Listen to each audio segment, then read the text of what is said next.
Você já parou para pensar que a nossa sociedade é composta por culturas? E culturas que são as mais diversas? Provavelmente sim, mas talvez você ainda não tenha percebido que a literatura tem moldado e descrito cada período histórico, desde que ela surgiu.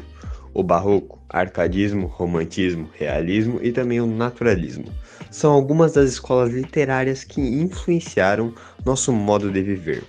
Mas hoje comentaremos um pouco sobre o romantismo e uma produção literária, A Moreninha.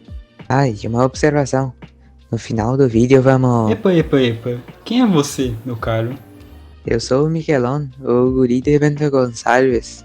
Ah, Então, como eu tava dizendo, no final do vídeo vamos analisar uma obra atual com características do romantismo, bem como as aspirações dessa produção, de Joaquim Manuel de Macedo.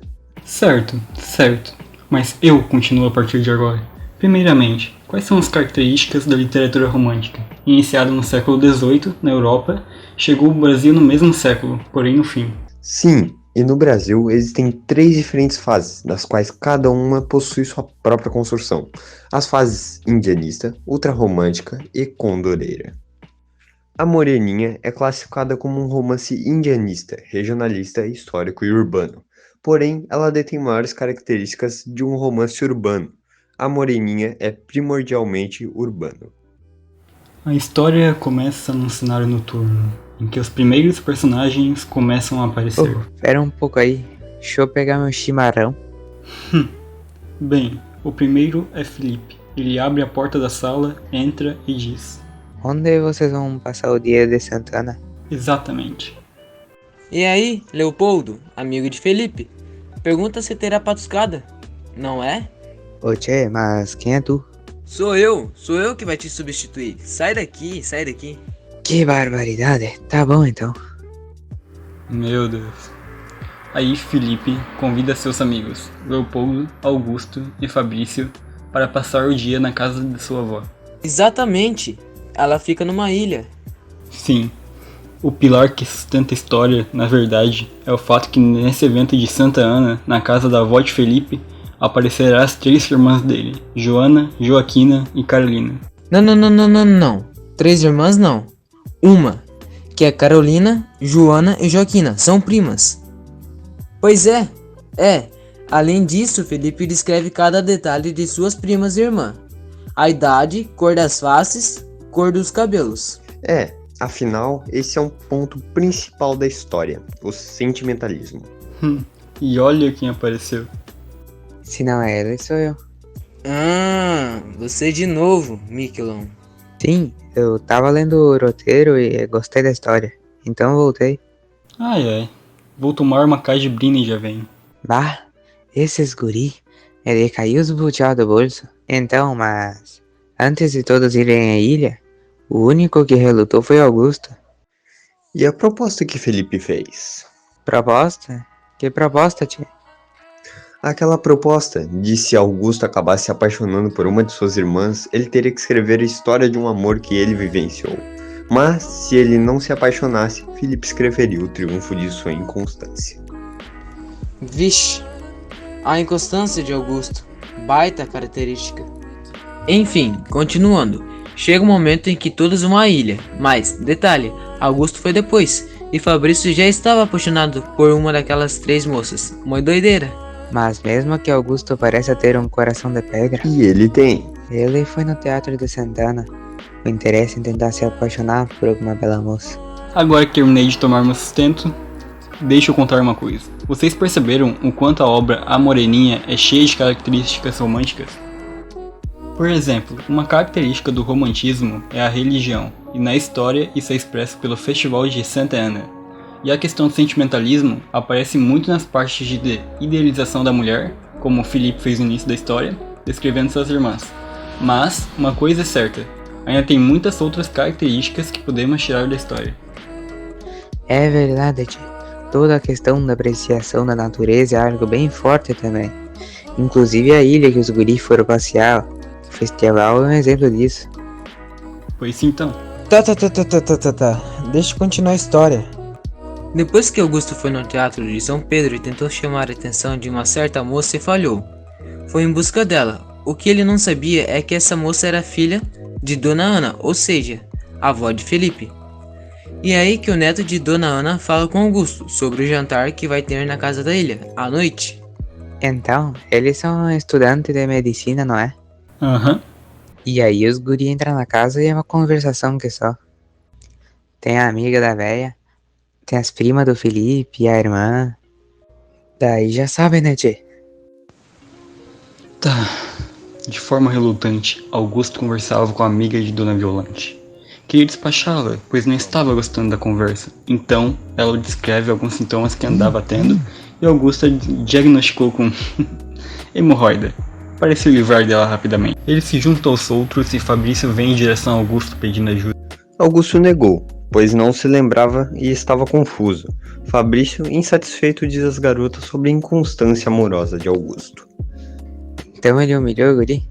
Que barbaridade. Se fosse comigo, melhor nem falar nada. Aliás, cadê aqueles outros guri que sumiram daqui? Ana, que foi piedosa, aproximou de Augusto e contou sua opinião, dizendo que essa inconstância era um erro. Os dois vão até a gruta, próxima do mar. Com isso, observamos novamente a característica da natureza. Aí Augusto começa a contar a Ana sobre suas paixões, em especial uma de sua infância, sobre uma certa garota que encontrou na praia. Uma garota que era maravilhosa, que lhe prometeram casamento quando crescessem. De repente, durante a conversa, uma criança desconhecida aparece pedindo ajuda. Essa criança chorava, exclamando que seu pai estava falecendo, explicando aos choros que moravam ali perto. Assim, Augusto e a garota desconhecida vão até a casa do senhor. O fim dessa história de Augusto ocorre após retornarem à praia, tristes com a situação do homem, e em seguida dirigem suas casas. Voltamos ao presente. Augusto, à procura da Carolina, encontra em cima do muro, cantando e olhando para o mar, ou apreciando, sabe? Após algum tempo passado, Carolina vai conversar com Fabrício, onde ela o presenteia com uma rosa que acaba o cortando. Com um pedido de desculpas, ela então faz um café, que propositalmente se tremendo acaba derrubando em cima de Fabrício e Augusto que estavam juntos.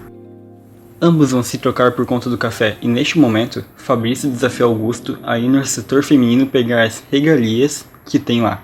Augusto aceita. Aí os guris chegam no setor feminino, prestes a pegar uma das coisas lá. Augusto ouve uns passos e rapidamente se esconde embaixo da cama. De repente, todos ali ouviram um grito.